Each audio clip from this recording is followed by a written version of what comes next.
सभी विद्यार्थियों को मेरा नमस्कार। मैं दामोदर शर्मा आज आपके समक्ष एक नया पाठ लेकर के आया हूं और वह पाठ है कक्षा 11वीं की जो अंतरा पुस्तक चलती है, हिंदी साहित्य के अंतर्गत ये पुस्तक आती है, अर्थात विशेष हिंदी के अंतर्गत।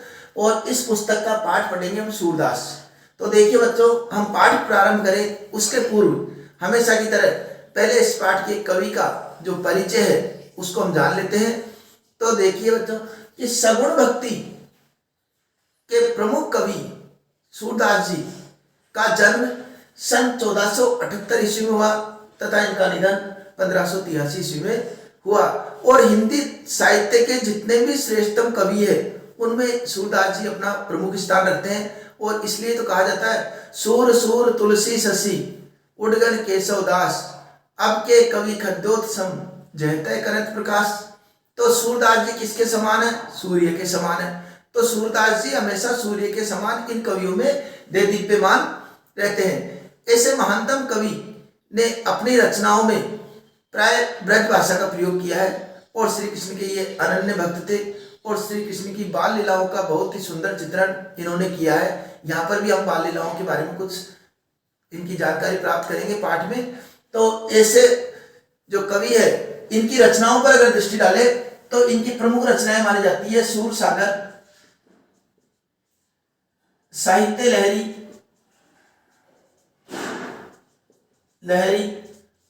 और सूर सारावली ये इनकी प्रमुख रचनाएं मानी जाती है। अलंकारों की दृष्टि से उपमा, अनुप्रास, रूपक इत्यादि सभी अलंकारों का लगभग इन्होंने प्रयोग किया है। और यहाँ पर अब हम इनका पाठ प्रारंभ करते हैं। तो देखिए बच्चों, पाठ में खेलन में को काको घुसैया, हरिहारे जीते श्री धाम, बर बस ही कत करत रिसैया, जाति पाति हम ते बड़ नाही, नाही बसत तुम्हारी छैया, अति अधिकार जनावत याते, जाते अधिक तुम्हारी गैया, रूठई करे तासु को खेले, रहे बेटी जय तय गवैया, सूरदास प्रभु खेलो इचायत, दाऊ दियो करी नंद दुहिया।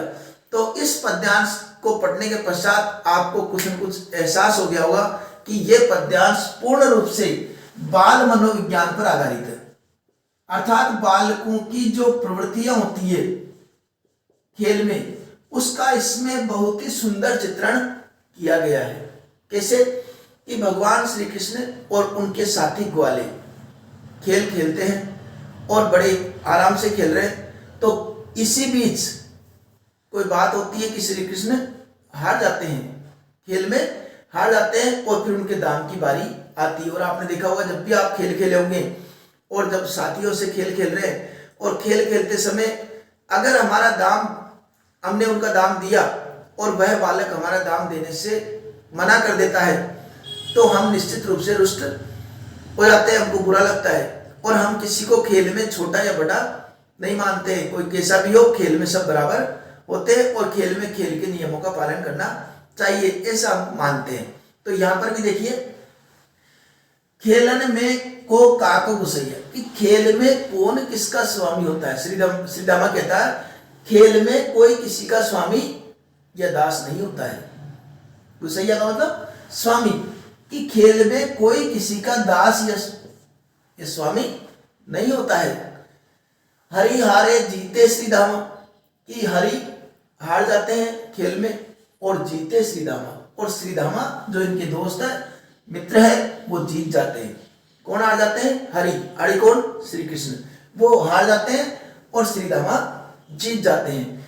बर बस ही कत करत रसैया, तो बेकार में ही, बर बस ही बेकार में ही, कत क्यों, करत कर रहे हो, रसैया क्रोध, और वह बेकार में ही क्यों क्रोध कर रहे हो, क्योंकि भगवान श्री कृष्ण जैसे ही हारते हैं वो रूठ करके एक तरफ बैठ जाते हैं और क्रोध होकर के रूस करके, बोलते हैं रूस करके, रूठ करके वो एक तरफ बैठ जाते हैं। तो श्रीदामा को लगता है कि तुम बेकार में ही क्यों क्रोध कर रहे हो, खेल में हार जीत होती रहती है, तो फिर आपको हमारा भी दाम देना चाहिए, हमारा भी दाम देना पड़ेगा।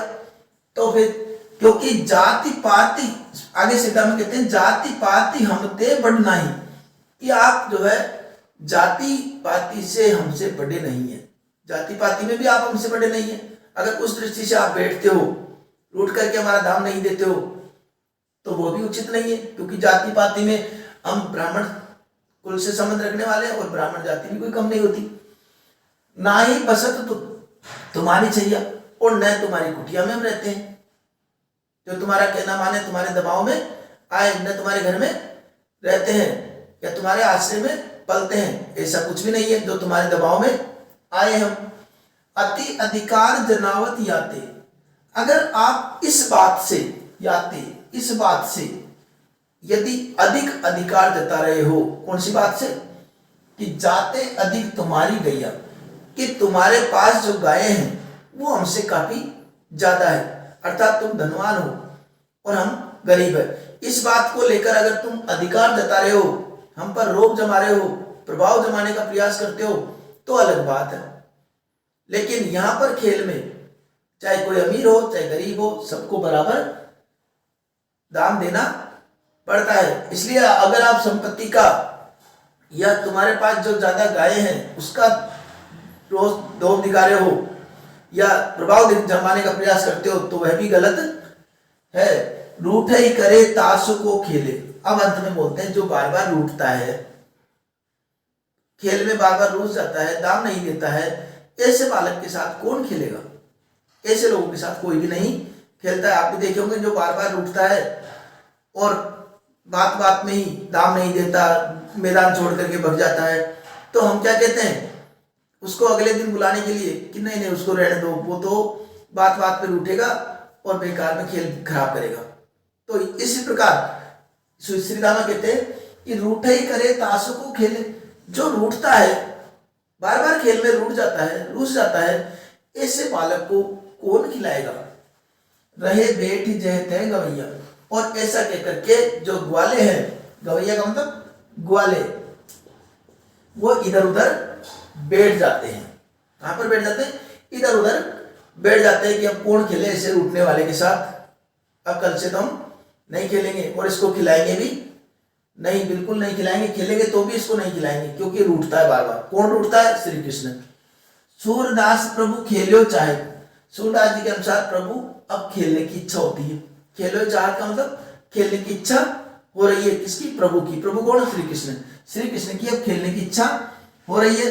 दाव दियो करी नंद दुहिया, और नंद बाबा की दुहाई देते हुए उन्होंने दाम दिया। किसका? अन्य ग्वालों को दाम भी दिया और फिर वापस खेल में आ गए। तो ये देखो, इस पाठ को पढ़ने पर अंतिम पंक्ति का एक बार सुन लीजिए। सूरदास प्रभु खेलो चाहत, सूरदास जी के अनुसार प्रभु जो है उनकी खेलने की इच्छा हुई और उन्होंने जब वापस जाएंगे तो वापस कौन खिलाएगा उनको? कि नहीं नहीं वापस तुम फिर लुटोगे, ये है वो है, इस प्रकार की बातें होती है कि नहीं खिलाएंगे हम। तो उन्होंने नंद बाबा की दुहाई दी। नंद बाबा की दुहाई देकर के कहा कि मैं निश्चित रूप से आपका दाम दूंगा और अब मैं रूठूंगा नहीं, और खेलना प्रारंभ कर दिया। तो यहाँ पर देखा अपने कवि ने किस प्रकार बाल लीलाओं का, श्री कृष्ण की बाल लीलाओं का बहुत ही सुंदर चित्रण किया है। और उस चित्रण के साथ साथ इन्होंने एक बात जो प्रकट की है मुख्य रूप से, वह बाल मनोविज्ञान, कि बालकों की इस तरह आमतौर पर ऐसी प्रवृत्ति पाई जाती है, जो रूठता है उसको खिलाने में बालक हिचकिचाते हैं।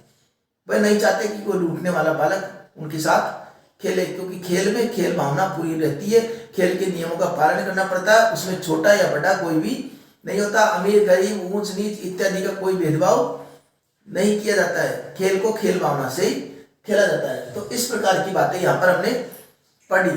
तो अब देखिए इसका प्रसंग और व्याख्या किस प्रकार हमको लिखनी है, वो भी तरीका देख लीजिए आप। प्रश्न आपको डिस्क्रिप्शन में मिल जाएंगे, वहां जाकर आप पढ़ सकते हैं। तो प्रसंग और व्याख्या हमको किस प्रकार लिखनी है उसका तरीका आप समझ लीजिए। प्रसंग लिख दिया, उसके बाद की पंक्ति छोड़ दी। प्रस्तुत पद्यांश, इस प्रकार की भाषा हमको लिखनी है। प्रस्तुत पद्यांश हमारी पाठ्य पुस्तक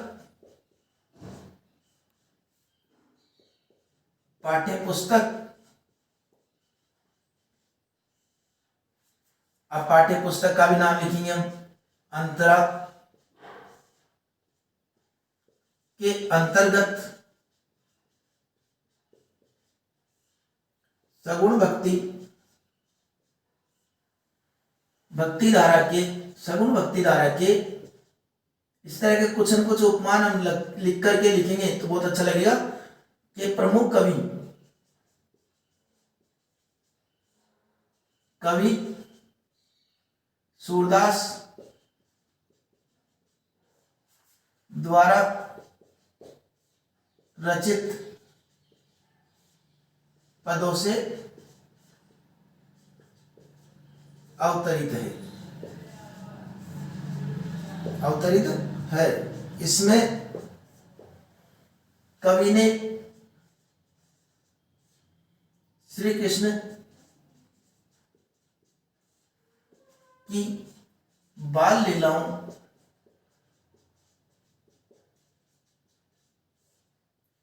का बहुत ही सुंदर चित्रण किया है।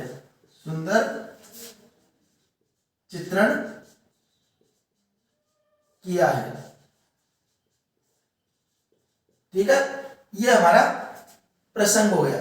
विशेष व्याख्या अभी आपको बताई थी, उस हिसाब से हम व्याख्या कर देंगे। शुरुआत कैसे करेंगे कि कवि श्री कृष्ण की बाल लीलाओं का वर्णन करते हुए कहते हैं कि, और हमको व्याख्या प्रारंभ कर देनी है। विशेष में हमको क्या लिखना होता है, इसकी जो व्याकरणात्मक कोई बात आती है, हटकर की कोई बात आती है, उसको हम विशेष में लिखेंगे। तो विशेष में क्या लिखेंगे, हम व्याख्या लिखेंगे। विशेष में हम लिखेंगे ब्रज भाषा का प्रयोग, ब्रज भाषा का प्रयोग।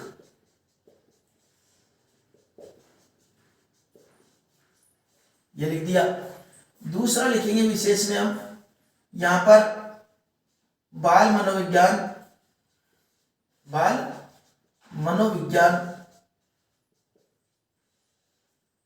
का बहुत सुंदर चित्रण हुआ है। ठीक है, और एक हम लिखेंगे, क्योंकि आपने देखा कि खेलन में को काको को सैया कैवन की बार बार आवृत्ति हो रही है, इसलिए अनुप्रास अलंकार का प्रयोग। अनुप्रास अलंकार क्या होता है कि जिसमें एक ही वर्ण की बार बार आवृत्ति हो।